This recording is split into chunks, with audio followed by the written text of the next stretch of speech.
Hello all, welcome back once again to another interesting story under the Azadi Kamrat Mahotsav story series by Momish of Musings.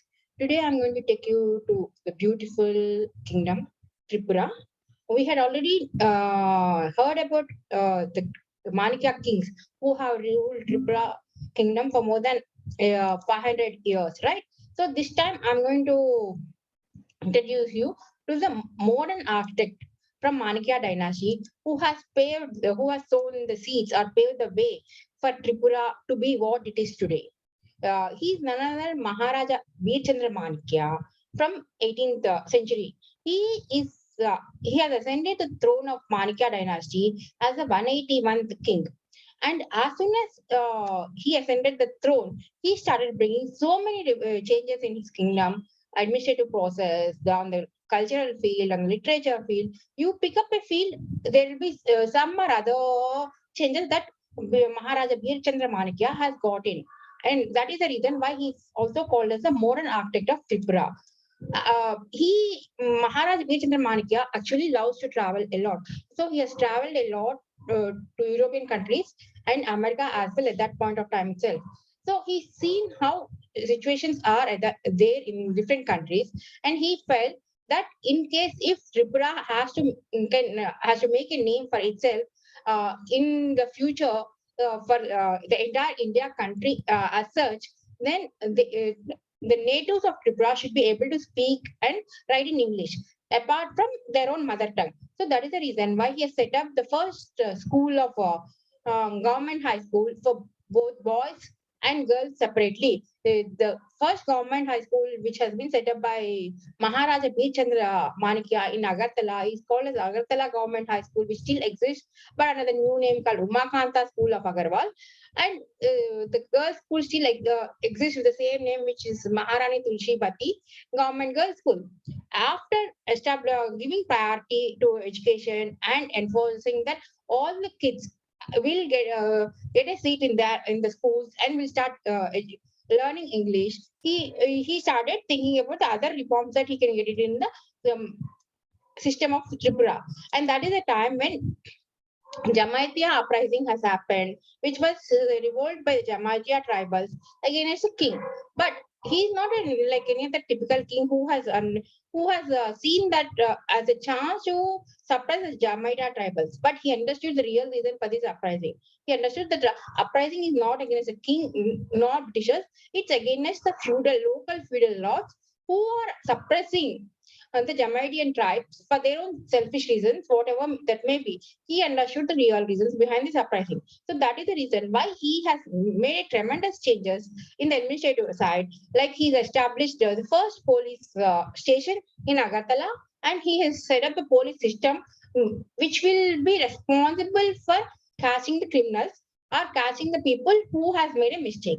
At the same time, he's established a separate judicial system, like how we see in the modern day society, saying like if the feudal lord is given the responsibility of a police and judiciary, then he is going to become selfish and torture the innocents for his own selfish deeds.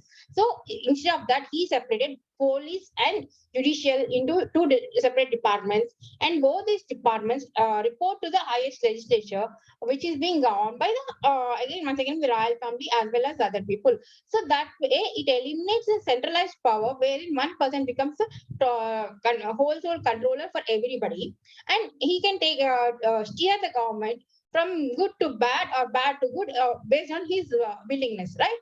And at the same time, he wanted the news from the mainland India to reach Tripura, because Tripura is always located in the high-rise mountains and the plains of Tripura and everything.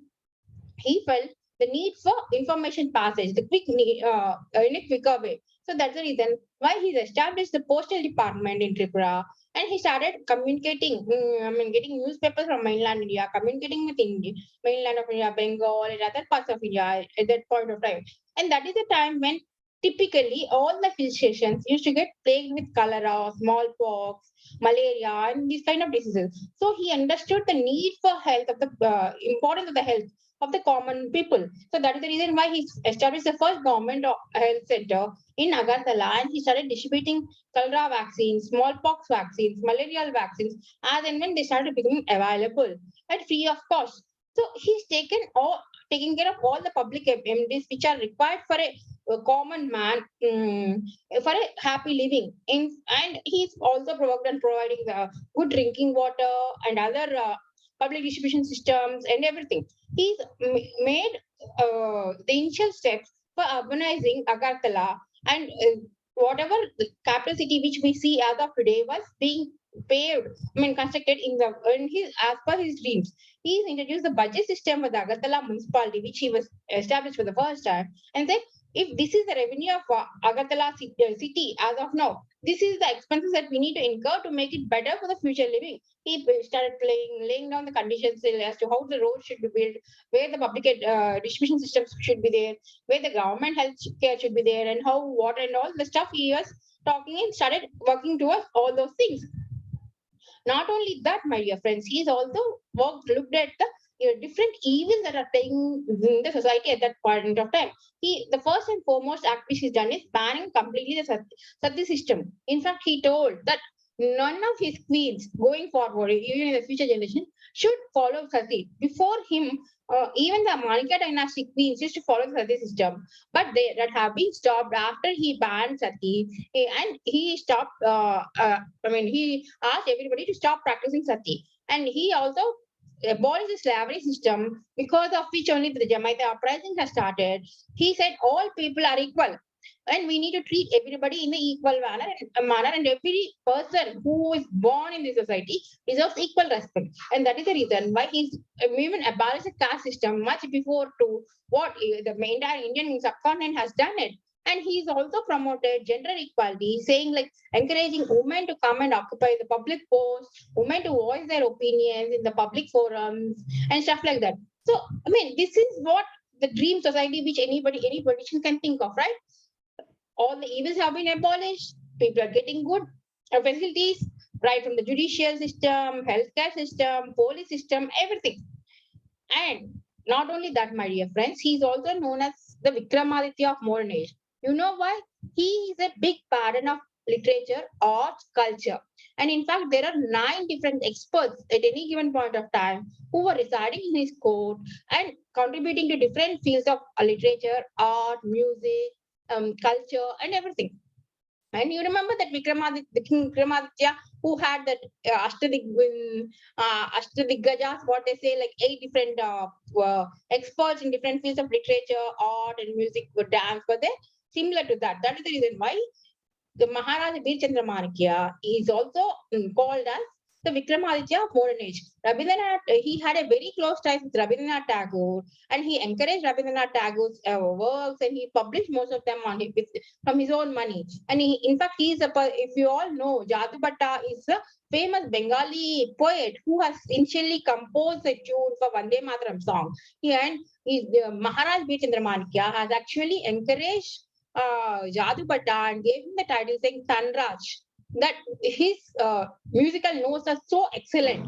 And also, he spent his own pocket money of 50,000 rupees at that point of time itself in the early 19th century to publish Srimad Bhagavatam in Bengali language so that it will reach all the common folk. So he wanted to get all the epics translated from Indian history, mythology into the local Bengali language and the tribal languages of Tripura, so that the common folk also can read and understand the different things. Govinda Pashyam is another book which is published, and a lot of other books. In fact, he's not only that, he's composed a lot of different songs, written different books on different subjects. Uh, he's an accomplished poet as well as an author, and his poems have been appreciated by Rabindranath Tagore. And in fact, he's given some tunes for some of his poems as well. That shows that he's not just a king, he's a talented lyricist as well as an author, isn't it? Not only that, he's an avid lover of photography. I told you, right? The travel bug in him has given wings for his photography obsession or aspirations as well. And he's played in his, I mean, let me put it this way. He's invested a lot of money and a lot of time on buying different camera equipments that are new in the market at that point of time. He has done a lot of research, and he was doing a lot of innovative things using this camera at that point of time. There is a full-fledged photography studio still that still exists in the Agartala Palace, which was actually maintained by Maharaja Bir Chandra Manikya. Isn't it amazing, my dear friends? So, I mean, this is just no, this is not just sufficient to talk about the accomplishments which Maharaja Bir Chandra Manikya has done, but still, again, time is limited, right? So, in case if you are really interested, you can just Google about him and find out more. The Rajamalika, which is like the revered book for the northeastern states, contains so much information about Maharaja Bir Chandra Manikya, how he should be called as modern architect of Tripura. But I don't know whether that name itself is sufficient. Should we call him a pioneer? Or should we call him Vikramaditya of modern age? Should we call him a pioneer of Tripura administration? Should we call him a good administrator? Or should we call him a modern architect? Fun question for today. Do you know, you all love taking selfies with your mobile phones, right? But do you know which is the first photograph from the ancient India or medieval Indian history, which is the selfie? It has to do with our own king whom we have discussed today. I'm not going to name him now because it's like giving the clue, right? So just Google it and let me know in the comments which is the first selfie taken by this king in his lifetime. Okay, and so I'm also expecting an answer from you all as to what should we call this king as? Modern architect, pioneer of Tripura administration, good administrator, Vikramaditya of modern age, or a good author, or a good king, the king who won people's hearts? Just let me know. And that's all for today. Take care. We'll meet you next tomorrow with another interesting story, another Ajadi Kamit Mahotsav story series by Momish of Musings.